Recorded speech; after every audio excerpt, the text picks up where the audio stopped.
Daddy அது உயர்ந்த தேவன் தம்முடைய வார்த்தைகளை இயேசுவின் வாயிலை போடுவேன் என்று சொன்னார். உபாகமம் 18:19. என் வார்த்தைகளை அவர் அந்த தீர்க்கதரிசி இயேசுவா நான் போடுவேன். அந்த வார்த்தைகளுக்கு கீழ்ப்படியாதவன் அவனை அழிப்பேன், நிர்மூலமாக்குவேன்.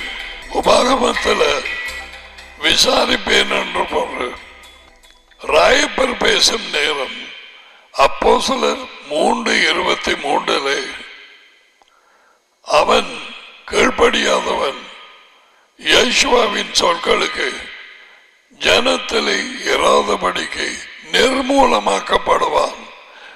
பைபிளை திறந்து பார்.